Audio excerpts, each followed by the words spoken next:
Champions League football. We are back. It's been a minute since I did a Champions League video, but we're back still. That's on me. That's on me. But I have to talk about this match tonight.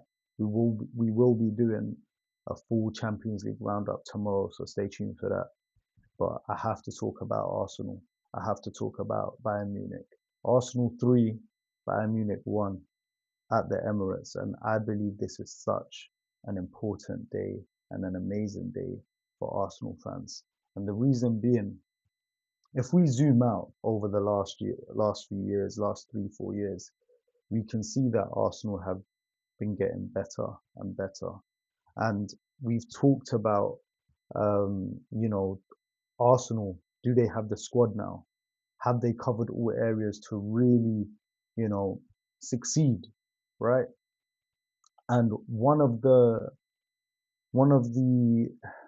measurements I feel like is good to go by is performances against particular teams at the highest level.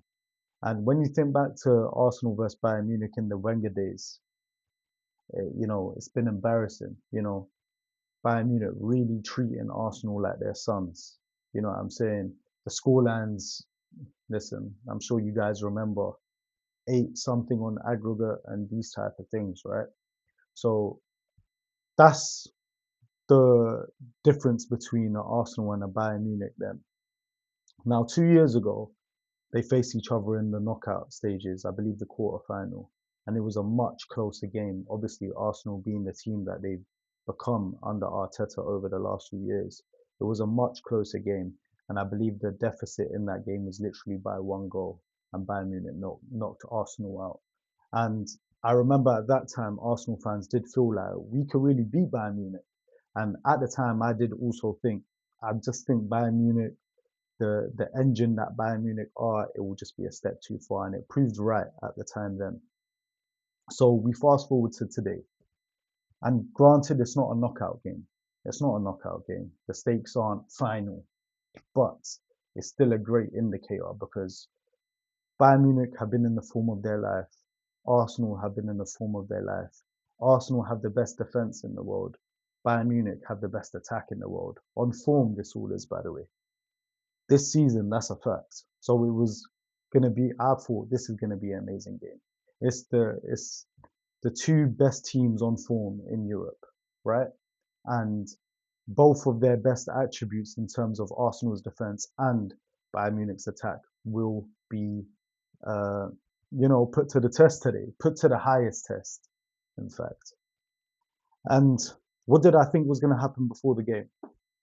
I thought it was going to be very close. And I did think it was either going to be a draw. I was going to say 0-0. I just thought maybe Arsenal would just stay defensively sound throughout the whole game. I know Bayern Munich have been defensively decent as well, but I thought it might be a case of just Bayern Munich really trying to score in this game and Arsenal staying solid. And listen, let's get right into the game. The first 20 minutes, that's what it seemed like. Bayern Munich were really dominating. Bayern Munich were really dominating this game, in possession. And at the Emirates as well, that's when you know a big team has come to play. Do you get what I'm saying? Because I'm sure loads of Arsenal fans might have thought, "Oh no, we're at the Emirates, and we're dominating most teams, so we should have the ball." But that just proves that how good Bayern Munich are right now. That they were literally playing in Arsenal's half for the first 20 minutes and for the first half in general. But sorry, I highlight the first 20 minutes because what do Arsenal do on the 22nd minute, I believe? Jurrien Timber coming up with a big goal again. And I love that's the type of characteristic I love in a player, especially even if they're a defender or something. Just being able to have big game moments, being able to actually affect the game on the score sheet as well. You know what I'm saying? And another corner. So Arsenal didn't have much in the game at all. Arsenal didn't have much in the game at all. The only thing they had, to be fair, was an Eze chance. It was a great move, in fact. Eze nutmegging Upamecano, getting the 1-2 from Marino, and he just fluffed his lines in the last moment. You have to get that on target. It was quite poor from Eze, but it was amazing in terms of the chance creation, how they created that chance, and it was a sign for good things later on. But we get to the goal when, yeah, Arsenal didn't have much at all. Saka is taking the corner.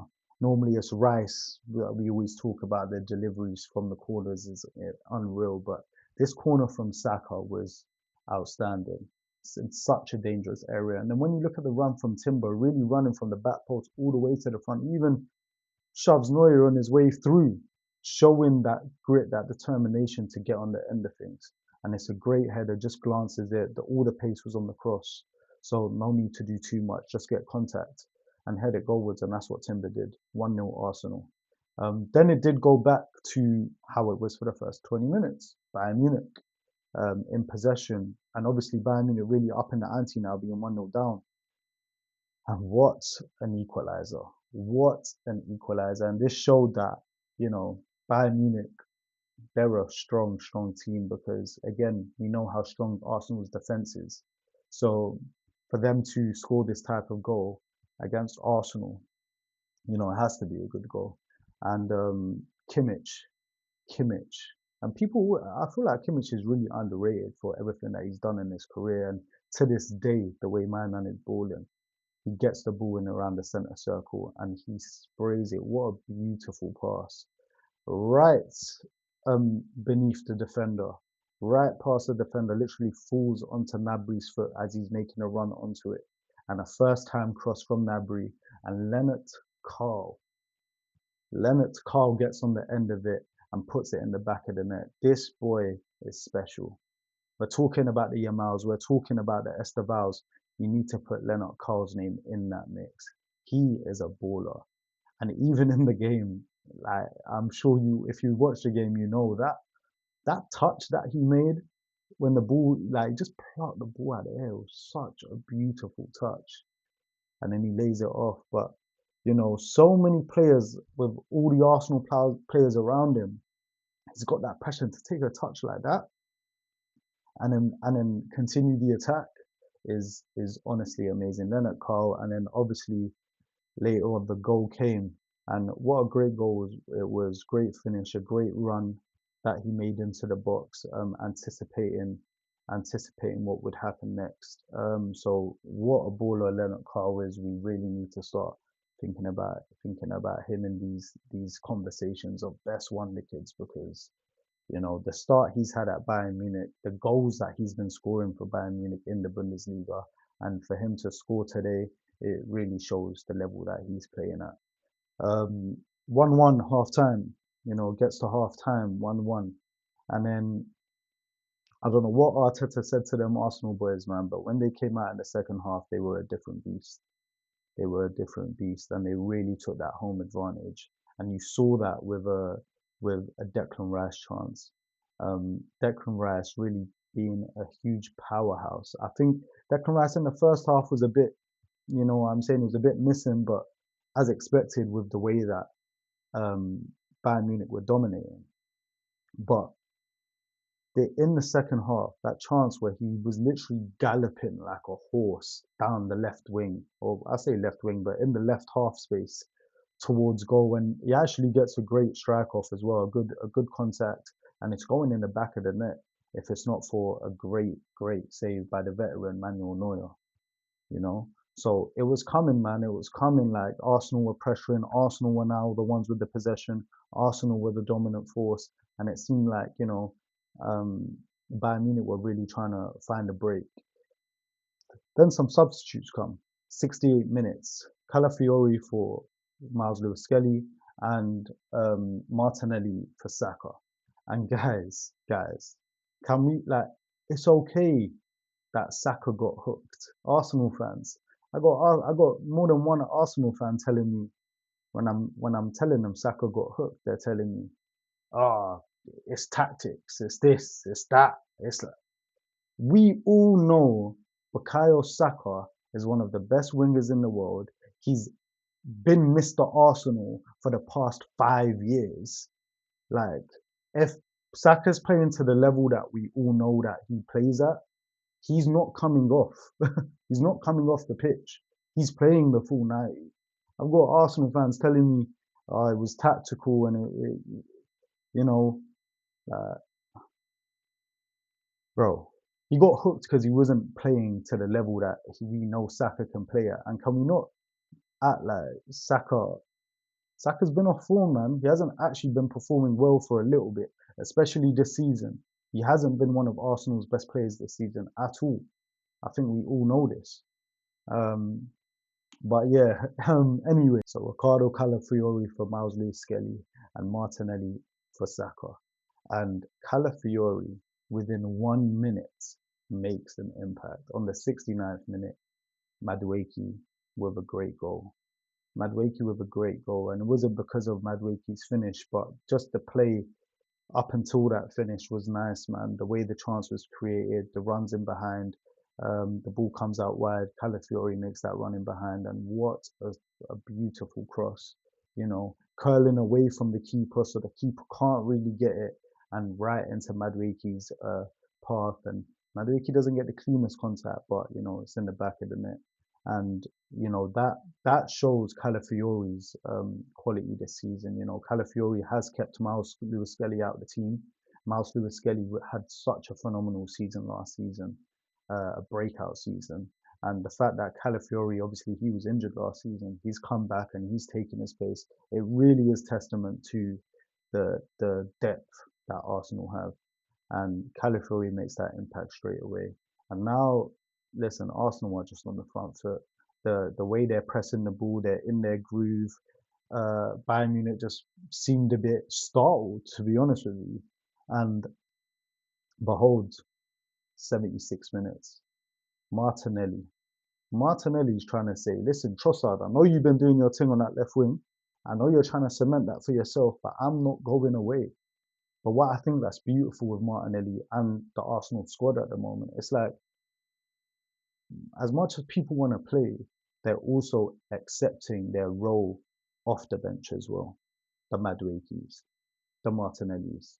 Like, Martinelli ain't mad that he's on the bench. He's just trying to make an impact when he comes on.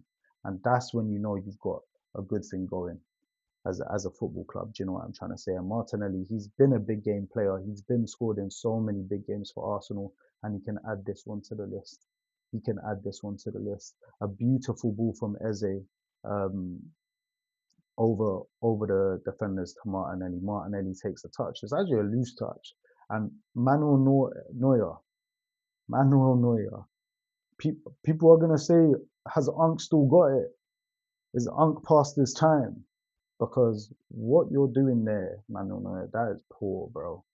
That is so poor. Because, sorry, honestly, like, I don't think, I don't think, not to say that it wouldn't have been, but it's a lot less likely that it was going to be a goal if Manuel Neuer did not do what he did, running out of goal like that. Because Martinelli's loose touch literally took it past Manuel Neuer, because that's how far out he came towards the center, like literally towards the center circle. And Martinelli, with his pace, just ran past Neuer and put it into an empty net. 3-1 Arsenal. 3-1 Arsenal. And what turned out in the first half to look like a cagey affair turned into a hugely convincing win. A hugely convincing win. And I want to highlight one more thing. Arsenal's substitutions on the 80th minute. Odegaard and Ben White for Eze and Timber. Odegaard back from injury. Ben White, your substitute right back. The depth that Arsenal have right now is crazy. And if they can really keep this squad fit going into the Februaries, that Champions League phase where Arsenal seem to always struggle, I'm not gonna lie, maybe Arsenal can realize all their dreams this season, man. Maybe they can. I think tonight is a huge, huge day for them. One of their biggest European nights, in my opinion. One of their biggest European nights. You want to talk about Thierry Henry Bernabeu, 1-0. You want to talk about, I mean, other than that, you probably have to go to, forgive me if I'm forgetting something, but other than that, of course, their Champions League final in 2006. But I'm talking about, games that they've won. And then you have to talk about, yeah, Real Madrid last season. That was arguably their biggest European night, their biggest European win at the Bernabeu and at the Emirates, beating Real Madrid. And I think tonight, even though it's at the Emirates, I think tonight is a big, uh, it moves the needle. I think tonight moves the needle for Arsenal. To beat Bayern Munich convincingly like that, a team that's had their number for years and years and years and years, a team that's bigger than them, a team that's accomplished more than them, it's a big look and it's a big move from Arsenal, man. They're looking so strong. I tuned in to hate watch, hopefully Bayern can put them down a notch. But can't lie, they just keep doing their thing this season. I can't lie. They had a little bit of a shakiness at the beginning of the season with Liverpool and stuff like that, but they're really doing their thing this season. So let's see if Arsenal can keep it up, man. By the way, Liverpool. Don't worry, man. I ain't gonna say too much on Liverpool right now. The Champions League roundup tomorrow, we will be focusing on Liverpool. Don't you worry. Don't you worry, man. Arsenal fans, man. Pains me to say it, but yes, it's a good night for you guys, man. After fresh at the back of the North London derby win, beating Bayern Munich, yeah, man. You guys enjoy it, man. Enjoy it. Like, comment, share, subscribe, all of that, man. I'm out. I'll see you on the next one.